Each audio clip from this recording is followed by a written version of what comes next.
celebrating 10 years of delivering the news and content automotive professionals can count on.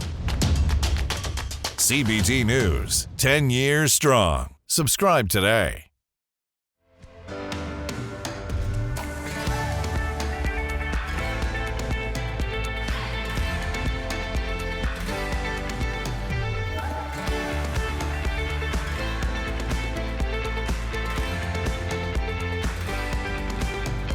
Welcome to CBT News with Bridget Fitzpatrick. Good morning, everyone. Welcome back to CBT News. I'm Bridget Fitzpatrick. Thank you so much for joining us. Here's Chris Riggins with today's top stories. Thanks, Bridget.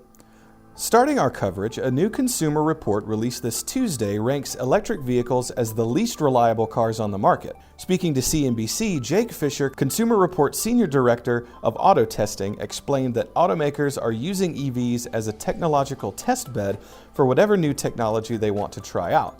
The result is that many features and mechanics included in new EVs lack testing and development. However, the report is unlikely to come as a surprise since many buyers of EVs are new tech enthusiasts and aware of the risk involved in adopting new technologies. Elon Musk testified in a Delaware court on Wednesday over his $56 billion Tesla benefits package. The investor suit alleges that the CEO's generous salary is unwarranted, arguing his attention is too divided to effectively manage the automaker. Earlier this week, the tech entrepreneur admitted that he had too much work on his plate at a business conference, referencing his leadership roles at SpaceX, Tesla, and now Twitter. While courts normally allow companies to freely negotiate pay, the judge in this case has refused to dismiss the suit due to Musk's large stake in the company, which the plaintiff claims he inappropriately used as leverage against the board. In more EV news, Toyota revealed two new Prius models this Tuesday, in keeping with its strategy to continue investments in low-emission alternatives other than electric vehicles. While specifications have yet to be published, the updated cars are sleeker and more aerodynamic in comparison to the 2022 models, although they retain their identifiable design. Toyota has been criticized for continuing to develop new hybrids, with detractors noting the market is rapidly abandoning gas. However, Jack Hollis, Toyota's U.S. Executive Vice President of Sales, has pushed back, arguing that the EV infrastructure and consumer market are not where they need to be for a full transition, and that hybrids are the best compromise between affordability and accessibility. Finally, Volkswagen is celebrating after surpassing its goal of delivering 500,000 EVs a year ahead of schedule. The automaker has joined other industry giants in committing to cease production of gas-powered vehicles in the coming decades, and thanks to the soaring demand for zero-emission cars, appears well on its way to fulfill its promises. The German manufacturer will be of special interest in the coming years as the market begins to accommodate the new competition, with Bloomberg projecting they will overtake Tesla sales numbers in 2024. Don't go anywhere. Coming up next is Adam Robinson, CEO and co-founder of Hierology. We'll be right back. Delivering the news dealers count on for 10 years. Subscribe today and join thousands of other automotive professionals. CBT News, 10 years strong. Today on Inside Automotive, we're pleased to welcome back Adam Robinson, CEO and co-founder of Hierology, to discuss key elements in building a successful team today. Check it out.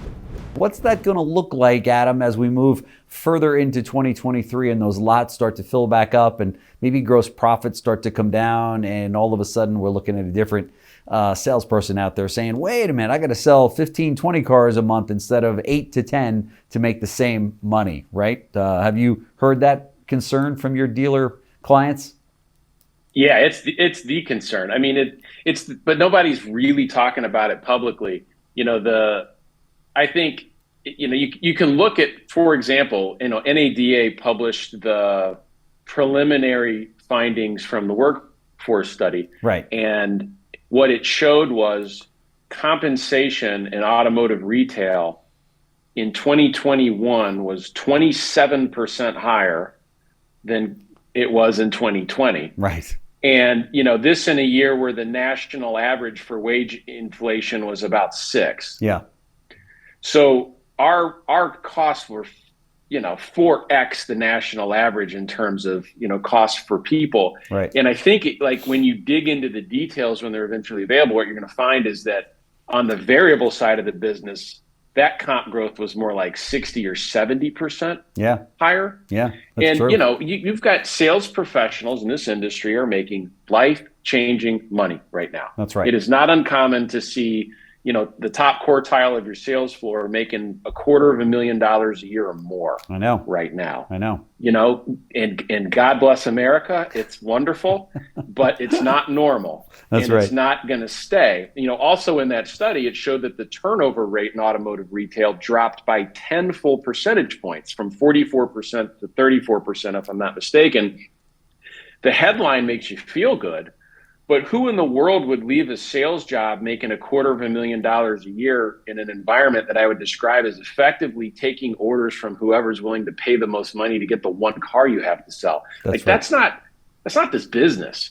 That's right. And you know, you just said that's not this business. And so I think the biggest risk we have to think about, well, there's two questions there. Are our comp plans broken?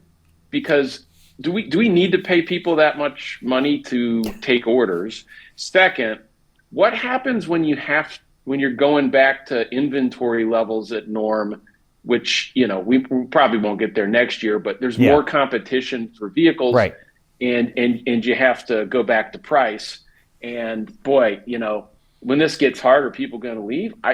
That's the big question. And so dealers should be thinking about what they need to do now to build trust and loyalty in their team, so that when times get normal or more normal, their people aren't, you know, piecing out because, you know, it just gets too hard. All right, be sure to watch this interview in its entirety right here at cbtnews.com. That wraps up our show for today, but we invite you to join us back here again tomorrow morning for all the latest news and trends impacting the retail automotive industry. And be sure to follow us on TikTok, LinkedIn, Facebook, and Twitter. I'm Bridget Fitzpatrick. Thanks for watching and have a great day. Thanks for watching CBT News, the voice of the retail automotive industry.